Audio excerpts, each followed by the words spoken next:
लुधियाना के सुनील और उसकी बीवी रीटा एक अच्छे और संपन्न परिवार से ताल्लुक रखते थे। एक दिन रीटा की भाभी उसके घर आती है। रीटा, तुझे तो पता है तेरा भाई कुछ नहीं करता, ऊपर से 2 बच्चों की जिम्मेदारी, बेटी भी बड़ी हो गई है। तू तो बुआ है, कुछ मदद कर सकती है तो कर देना। कहाँ पैसे हैं भाभी, बस समझ लो किसी तरह हम लोग भी दिन काट रहे हैं। 2 ही तो कार है और मेरी बेटी भी बड़ी हो रही है। अब उसके लिए कार लेनी है तो 10 लाख का खर्चा तो लग ही जाएगा। तभी वहाँ सुनील आ जाता है। अरे शशि, क्या है, तू हमेशा पैसों के लिए परेशान क्यों रहती है? वैसे क्या जरूरत थी बेटी की शादी इतने बड़े घर में तय करने की? अरे पैसे नहीं थे तो ऐसे ही कर देती कहीं शादी। इतने बड़े होटल में क्यों कर रही है शादी? लेकिन यहाँ तो मामला शादी का है, डेट तय है। दरअसल तेरे भतीजे के पीएफ के पैसे आने हैं, पर उसमें देर हो रही है। जैसे ही पैसे आ जाएंगे मैं तेरे अकाउंट में डलवा दूंगी। ठीक है, हम लोग सोचकर बताएंगे। तभी वहाँ भतीजा आ जाता है। फूफा जी, आप लोग ही मदद कर सकते हैं, वरना तो कैसे काम होगा समझ में ही नहीं आ रहा। मैं वादा करता हूँ जैसे ही पैसे आ जाएंगे मैं आप लोगों को वापस कर दूंगा। हाँ भाई, ठीक है। अब देख भाई, हमारे लड़के तो सारा दिन घर पर पड़े रहते हैं, ना कमाते हैं ना कुछ कमाने की इच्छा रखता है। लेकिन चल, ये ले, कितने पैसे चाहिए? जी 4 लाख रुपए। ठीक है, लेकिन पैसे ध्यान से वक्त पर वापस लौटा देना। सुनील मुसीबत के वक्त बीवी के भतीजे की मदद तो कर देता है, लेकिन उन लोगों के जाने के बाद देख ले रीटा, तेरे मायके वालों ने मांगा तो दे दिया, वरना इन लोगों का मुझे कोई भरोसा नहीं है। अरे क्यों भरोसा नहीं है? इससे पहले तो कभी इन लोगों ने आपसे मदद भी नहीं ली। हाँ, ली तो नहीं, लेकिन पैसे की किल्लत ही रहती है ना इन लोगों के पास। अरे ठीक है ना, नहीं लौटा पाए तो भतीजे के ससुराल से निकाल देंगे। सुना है बड़े घर में शादी हो रही है। सुनील और रीटा पैसे तो दे देते हैं, लेकिन अगले रोज ही। हाँ भाई साले साहब, क्या हाल है? ठीक हूँ जीजा जी। क्या बात है, सालों बाद आपका फोन, जरूर कोई बात होगी, बताइए ना। अरे वो तेरी बड़ी भाभी आई थी, बेटी की शादी कर रही है ना, तो पैसे लेने के लिए मैंने दे दिए 4 लाख। सोचा भाई किसी गरीब की बेटी की शादी हो रही है, पुण्य मिल जाएगा। अच्छा किया जीजा जी, उनका बेटा बहुत मेहनती है, जल्द ही लौटा भी देगा। वहीं रीटा भी फोन करके हर किसी को पैसे देने की बात करती है। रीटा की भाभी शशि के पास उसके भाई का फोन आता है। तूने सुनील से पैसा लिए हैं क्या?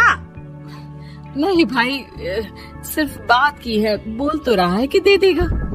वो लोग मदद करने वालों में से नहीं है, और मदद कर भी दे लेकिन समाज में गा गा कर हालत बुरी कर देते हैं। अब गाने दीजिए ना भाई, मैं क्या कर सकती हूँ, मेरे पास कोई ऑप्शन भी तो नहीं है। बेटी की अगले हफ्ते शादी जो है। शशि की बेटी की शादी हो जाती है, लेकिन शादी के 1 महीने बाद ही सुनील का फोन भतीजे के पास आता है।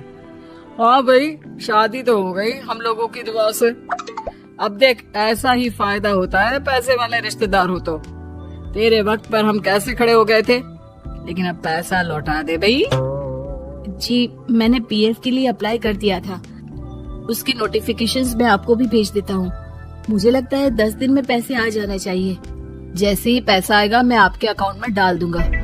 और ना जी ना, कोई नोटिफिकेशन नहीं चाहिए, पैसा चाहिए, पैसा। ठीक है अंकल, बस 10 दिन का समय दे दीजिए। अभी हफ्ता भी पूरा नहीं होता कि भतीजे के पास उसके गांव के दूर के चाचा का फोन आता है। अरे बेटा, क्या बात है, सुनील के कोई पैसे ले रखे हैं तो दे क्यों नहीं देता? हाँ चाचा जी, बात तो हुई थी, 10 दिन का वक्त मांगा है, उम्मीद है हो ही जाएगा। अरे फोन कर रहा है, रोज बता रहा था कि बेटी की शादी में मदद की थी। अब क्या है ना, भले ही शादी 10 दिन रोक देते, लेकिन सुनील से मदद नहीं लेनी चाहिए थी।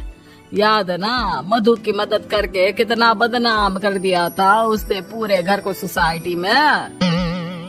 हाँ चाचा जी, मैं भी यही सोच रहा था कि उन लोगों से मदद नहीं लेनी चाहिए थी। कई लोगों के फोन आ चुके हैं। वही रीटा अपनी भाभी को फोन कर देती है। क्या है भाभी, कब पैसे लौटाओगी? पता है ना ये कितना बोल रहे थे, तुम्हारे बोलने पर मैंने पैसे दिए हैं। भाभी अब तो आपके बेटे की कार बेच दो और हम लोगों के पैसे दे दो। अरे लेकिन रीटा, बात तो 3 महीने की हुई थी ना, अभी तो 2 महीने भी नहीं हुए पैसा लिए, थोड़ा तो सब्र करो। नहीं नहीं भाभी, वैसे मेरा बेटा टिक्कू आ रहा है आप लोगों के घर रहने के लिए, उसको अच्छे से खिलाना पिलाना, समझी। भाभी को समझ में नहीं आता कि वो क्या करे। वो बेटे से बात करती है। अरे माँ, इन लोगों से मदद लेकर सच में बहुत बड़ी गलती कर दी। मुझे खुद समझ में नहीं आता कि कैसे इन लोगों के पैसे जल्द से जल्द दे दूं। तभी डोरबेल बजती है और रीटा का बेटा टिक्कू घर में आता है। आओ बेटा, मामी के घर पहली बार आए हो रहने। आप पापा बोल रहे थे कि आप लोग पैसे का ब्याज तो दे नहीं पाओगे, तो तब तक मैं यहीं रह लूं। और हाँ, मैं एसी के बिना नहीं सो पाता, आप लोग अपना देख लेना और पैसे जल्दी लौटा देना, क्योंकि मैं थोड़ा जल्दी जाना चाहता हूँ। रीटा का फोन शशि के पास आता है। भाभी, पैसे कब तक दोगे? बेटे की विदाई के बाद शशि के घर का माहौल बिल्कुल बदल जाता है। वो हर वक्त बेटे से उसके पीएफ के पैसे पूछती, और पीएफ यानी कि सरकारी काम। आजकल में पूरा 1 महीना और बीत जाता है। भाभी, मैं और ये अमेरिका जा रहे हैं, घूमने के लिए पैसों की बहुत जरूरत है। रीटा, मैं पूरी कोशिश कर रही हूँ कि जल्द से जल्द पैसे का इंतजाम कर दूं, लेकिन पक्का नहीं बोल सकती। तभी सुनील का फोन भतीजे के पास आता है। देख माना 3 महीने की बात हुई थी पैसे लौटाने के लिए, लेकिन अभी मुझे पैसों की काफी जरूरत है। मैं अमेरिका जा रहा हूँ, तो पैसे मैंने किसी से ब्याज में पकड़ लिए हैं। तू हर महीने 4 लाख का 20,000 ब्याज डाल देना मेरे अकाउंट में। सुनील फोन रख देता है, लेकिन भतीजा काफी परेशान हो जाता है। वो ऑफिस से शाम को घर आता है कि माँ पूछती है, क्या हुआ बेटा? बेटा माँ को सारी बात बता देता है। माँ भगवान के सामने हाथ जोड़कर खड़ी हो जाती है और रोने लगती है कि तभी बेटे का मोबाइल पर मैसेज बजता है। माँ, पीएफ के पैसे आ गए। और वो ऑनलाइन ही सुनील के पैसे वापस कर देता है।